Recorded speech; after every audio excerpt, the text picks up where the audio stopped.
আসসালামু আলাইকুম। সংবাদে আপনাদের সবাইকে স্বাগত জানাচ্ছি। আমি ফিরোজ তোহা। শুরুতেই সংবাদ শিরোনাম। বাংলাদেশের সর্বশেষ গুরুত্বপূর্ণ আপডেট সংবাদে আপনাকে স্বাগত। শুরুতেই সংবাদ শিরোনাম, পরে বিস্তারিত। প্রথমে জানাবো ৩ ইসলামী দলের কর্মসূচি ঘোষণা। জাতীয় সনদের ভিত্তিতে ফেব্রুয়ারিতে নির্বাচন, উভয় কক্ষের সংখ্যানুপাতিক প্রতিনিধিত্ব পদ্ধতি বা পিআর পদ্ধতিতে জাতীয় পার্টি ও ১৪ দলের কার্যক্রম বন্ধসহ ৫ দফা দাবিতে কর্মসূচি ঘোষণা করেছে জামাত ইসলাম। জামাত ইসলামের পাশাপাশি খেলাফতে মজলিস ও ইসলামী আন্দোলনও একই দিনে কর্মসূচি ঘোষণা করেছে। এরপর জানাবো জাকসু এবং বৃত্তি আদায় লাগাতার কর্মসূচির ঘোষণা জবি শিবিরের। জগন্নাথ বিশ্ববিদ্যালয় ছাত্র সংসদ জাকসু নির্বাচন এবং শিক্ষার্থীদের জন্য বিশেষ বৃত্তির দাবিতে লাগাতার কর্মসূচির ঘোষণা দিয়েছে জবি শাখা ছাত্র শিবির। এদিকে বিএনপির আরও এক নেতা বহিষ্কার। লক্ষ্মীপুরে বিএনপির আরও এক নেতাকে বহিষ্কার করা হয়েছে আজ রামগতি উপজেলার বিএনপি সাধারণ সম্পাদক সিরাজউদ্দিন স্বাক্ষরিত এক প্রেস বিজ্ঞপ্তির মাধ্যমে বিষয়টি নিশ্চিত করা হয়। বহিষ্কৃত চরোয়া রামগতি উপজেলার চরগাজী ইউনিয়ন বিএনপির সাংগঠনিক সম্পাদক। তার বিরুদ্ধে অনৈতিক কার্যকলাপের অভিযোগ পাওয়া গেছে। তিনি এক প্রবাসীর স্ত্রীর সঙ্গে একই ঘরে এলাকাবাসীর হাতে নাতে আটক হয়েছেন। এবারে জানাবো ট্রাইব্যুনালে মাহমুদুর রহমান বললেন, বিবস্ত্র করে আমাকে নির্যাতন করায় আমি বেহুশ হয়ে যেতাম। জুলাই আগস্টে সংগঠিত মানবতা বিরোধী অপরাধের মামলায় সাবেক ফ্যাসিস্ট সরকার প্রধানমন্ত্রী শেখ হাসিনা এবং সাবেক স্বরাষ্ট্রমন্ত্রী আসাদুজ্জামান খান কামাল সহ ৩ জনের ট্রাইব্যুনালে সাক্ষ্য দিয়েছেন আমার দেশের সম্পাদক মাহমুদুর রহমান। আজ ট্রাইব্যুনালে সাক্ষ্য গ্রহণ তিনি বলেন, আমাকে আয়নাঘরে নিয়ে চোখ বাঁধা হয় এবং হ্যান্ডকাপ পরানো হয়। এরপর অন্ধকার ছেলে গারদের শিকের সাথে হ্যান্ডকাপ দিয়ে আটকে রাখা হয়েছিল। এবং সর্বশেষ জানাবো বাংলাদেশে নির্বাচিত সরকারের অপেক্ষায় ইউরোপীয় ইউনিয়ন বাংলাদেশ সরকারের সঙ্গে কাজ করার অপেক্ষায় রয়েছে বলে জানিয়েছেন বাংলাদেশে নিযুক্ত ইউরোপীয় ইউনিয়ন এর রাষ্ট্রদূত মাইকেল মিলার। আজ রাজধানীর ফরেন সার্ভিস একাডেমিতে এক মতবিনিময় অনুষ্ঠানে মিলার এই কথা বলেন। Association of former ambassador AFA মতবিনিময় অনুষ্ঠানের আয়োজন করে। প্রিয় দর্শক, এতক্ষণ শুনছিলেন সংবাদ শিরোনাম, এবারে বিস্তারিত। তবে তার আগে বন্ধুরা অনুরোধ থাকবে এই সংবাদটিতে একটি লাইক দিন। এই চ্যানেলে আপনি নতুন হয়ে থাকলে আমাদের সংবাদটি দেখতে দেখতে চ্যানেলটি সাবস্ক্রাইব করে রাখুন। কমেন্ট করে বন্ধুরা আপনার মূল্যবান মতামত জানিয়ে দিন আপনি বিশ্বের কোন দেশ থেকে বা বাংলাদেশের কোন স্থান থেকে আমাদের সংবাদটি দেখছেন এবং শুনছেন। আর বন্ধুরা এই সংবাদটি আপনার সোশ্যাল মিডিয়া ফেসবুকে শেয়ার করে বন্ধুদেরও দেখার সুযোগ করে দিন। এবারে বিস্তারিত। ৩ ইসলামিক দলের কর্মসূচি ঘোষণা। জাতীয় সনদের ভিত্তিতে ফেব্রুয়ারিতে নির্বাচন, উভয় কক্ষে সংখ্যানুপাতিক প্রতিনিধিত্ব পদ্ধতি বা পিআর পদ্ধতি এবং ১৪ দলের কার্যক্রম বন্ধসহ ৫ দফা দাবিতে কর্মসূচি ঘোষণা করেছে জামাত ইসলাম। জামাতের পাশাপাশি খেলাফতে মজলিস ও ইসলামী আন্দোলন একই দিনে এই কর্মসূচি ঘোষণা করেছেন। আরও ৪ দলের এই কর্মসূচিতে যোগ দেওয়ার কথা রয়েছে। কর্মসূচিতে অংশ হিসেবে ১৮ সেপ্টেম্বর ঢাকায়, ১৯ সেপ্টেম্বর বিভাগীয় শহরে এবং ২৬ সেপ্টেম্বর সারা দেশে জেলা উপজেলায় বিক্ষোভ মিছিল করবে দলগুলো। সোমবার ১৫ সেপ্টেম্বর রাজধানীর মগবাজারে আল ফালা মিলনায়তনে সংবাদ সম্মেলনে দলটির নায়েবে আমির ডাক্তার সৈয়দ আব্দুল্লাহ মোহাম্মদ তাহির এই দাবি করেছেন। তিনি বলেন, প্রত্যেকেই তার নিজ নিজ মতো কর্মসূচি পালন করবে, এটি যুগপুত বলছি না। ইতিহাসে ইসির রোডম্যাপ ঘোষণার একতরফা এবং অন্যায় হয়েছে মন্তব্য করে তারা বলেছেন, এই নির্বাচন একতরফাভাবে করা হবে। নির্বাচনে আমাদের সায় থাক বা না থাক, তারা হুটহাট করে নির্বাচন ঘোষণা করে দিলে এটা মানতে হবে।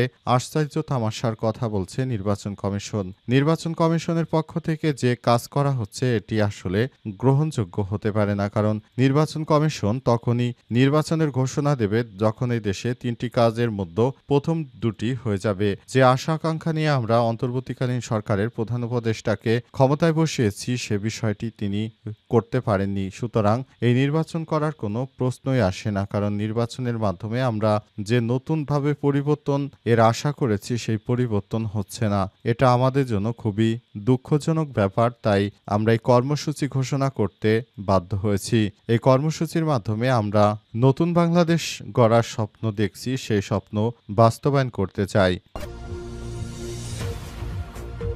জাকসু ও বৃত্তি আদায়ে লাগাতার কর্মসূচির ঘোষণা জবি শিবিরের। জগন্নাথ বিশ্ববিদ্যালয়ের ছাত্র সংসদ জাকসু এবং নির্বাচন ও শিক্ষার্থীদের জন্য বিশেষ বৃত্তির দাবিতে আগামীকাল থেকে লাগাতার কর্মসূচি ঘোষণা করেছে জবি ছাত্র শিবির। সোমবার 15 সেপ্টেম্বর বিকাল 3টায় বিশ্ববিদ্যালয়ের ভাষা শহীদ রফিক ভবনে এক জরুরি সংবাদ সম্মেলনে ঘোষণা দেয় সংগঠনটি। এ সময় 1 মাসের মধ্যে ভোটার লিস্ট হালনাগাদ ও বিশ্ববিদ্যালয় প্রশাসনকে নির্বাচনের সময়সীমা নিশ্চিত করা এবং অক্টোবরের প্রথম সপ্তাহ থেকে বৃত্তির জন্য আবেদন গ্রহণ ও নভেম্বরের মধ্যে শিক্ষার্থীদের জন্য বিশেষ বৃত্তি দেওয়ার দাবি জানিয়েছে সংগঠনটির। সংবাদ সম্মেলনে জবি শিবিরের সভাপতি মোহাম্মদ রিয়াজুল ইসলাম বলেন, আমরা যমুনায় আন্দোলন করার সময় বৃত্তির ব্যবস্থা করার প্রতিশ্রুতি দিয়েছি। এতদিন কেটে যাওয়ার পরও বিশ্ববিদ্যালয় প্রশাসন একটা টাকাও দিতে পারে না। আমরা আমাদের ধৈর্যের শেষ সীমায় পৌঁছে গিয়েছি। বিশ্ববিদ্যালয় প্রশাসন আমাদেরকে নির্দিষ্ট সময়সীমা দিতে পারেনি। অক্টোবরের প্রথম সপ্তাহের ভেতরে বিশেষ বৃত্তির আবেদন সম্পন্ন করতে হবে। তিনি আরও বলেন, আমরা চাই যেন শিক্ষার্থীদের নির্বাচিত প্রতিনিধিরা তাদের দাবিদাহ তুলে ধরতে পারে। জাকসু নির্বাচনের জন্য একজন শিক্ষক, একজন আইন কর্মকর্তা নিয়োগ দিতে হবে, যারা এ বিষয়ে আমাদের হালনাগাদ তথ্য দিতে পারে। জবি শিবির বুঝে গেছে জাকসু বৃত্তি আদায় ভালো করার কাজ হবে না। লাগাতার আন্দোলনের বিষয়ে তিনি বলেন, আমাদের দাবি বাস্তবায়নের জন্য আগামীকাল থেকে আমরা লাগাতার আন্দোলন করে যাব। শুরুতে দেয়াল লিখন সংশ্লিষ্ট দপ্তরের সাথে দ্বিপাক্ষিক বৈঠক ও মানববন্ধনের মতো কর্মসূচি দেওয়া হবে। 1 সপ্তাহের ভেতরে আমাদের দাবি না মানলে আরও কঠোর আন্দোলনে যাব আমরা। এ সময় সংবাদ সম্মেলনে জবি শিবিরের সেক্রেটারি জেনারেল আব্দুল আলিম আরিফ সহ সেক্রেটারি বডি ইব্রাহিম খলিল, জাহেদ মুস্তাফিজ আহমেদ সহ অন্যান্য নেতাকর্মীরা উপস্থিত ছিলেন। বিএনপির আরও এক নেতা বহিষ্কার। লক্ষ্মীপুর বিএনপি নেতা বহিষ্কার করা হয়েছে। বিকেলে রামগতি উপজেলা বিএনপির সাধারণ সম্পাদক সিরাজউদ্দিন স্বাক্ষরিত এক বিজ্ঞপ্তিতে এই বিষয়টি নিশ্চিত করা হয়। বহিষ্কৃত সারোয়ার রামগতি উপজেলার চরগাজী ইউনিয়ন বিএনপির সাংগঠনিক সম্পাদক ছিলেন। স্থানীয় সূত্র থেকে জানা গেছে, নিজ এলাকায় একটি ঘরে পরকীয়া প্রেমিকের সঙ্গে অনৈতিক কাজ করতে গিয়ে স্থানীয়দের হাতে ধরা পড়েন।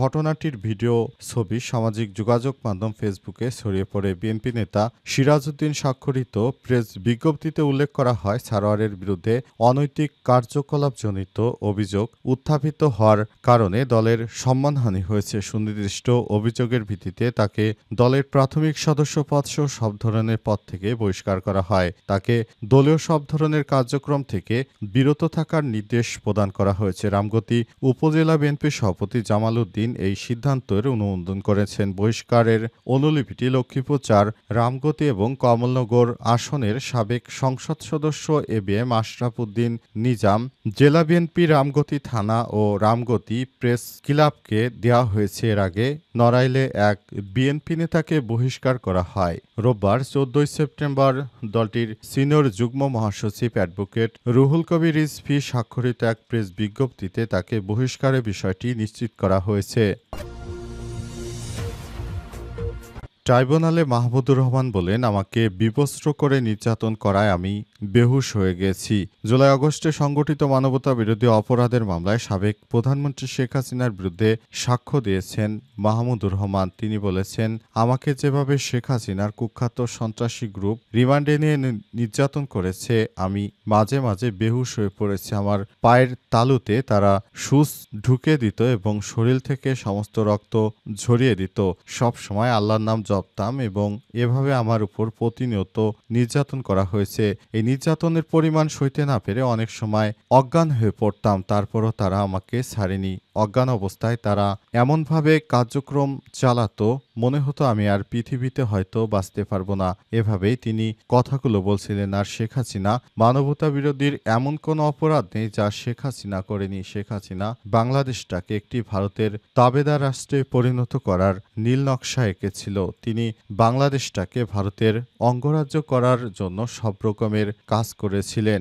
বাংলাদেশটাকে ভবিষ্যতে তিনি ভারতের হাতে তুলে দেওয়ার জন্য সব রকমের প্রচেষ্টাই সফল করতে চেয়েছিলেন বলে জানিয়েছেন তিনি। আজ ট্রাইব্যুনালে সাক্ষ্য গ্রহণে তিনি আরও বলেন, আমাকে আয়নাঘরে নিয়ে চোখ বাঁধা হয় এবং হ্যান্ডকাপ পরানো হয়। এরপর অন্ধকার ছেলে গারদে শিকের সাথে হ্যান্ডকাপ দিয়ে আটকে রাখা হয়েছিল। বিএফআই সেলে আমাকে শারীরিক নির্যাতন করা না হলেও বিভিন্ন উপায়ে মানসিক নির্যাতন করা হয়। চোখ বাঁধা অবস্থায় আমি পাশের সেলগুলোতে কয়েদিদের আর্তনাদ শুনতে পেতাম। এ সময় আমার কিছু করার ছিল না। আমি সব সময় চেষ্টা করেছি শেখ হাসিনা এই বন্দিদশা থেকে মুক্ত হওয়ার।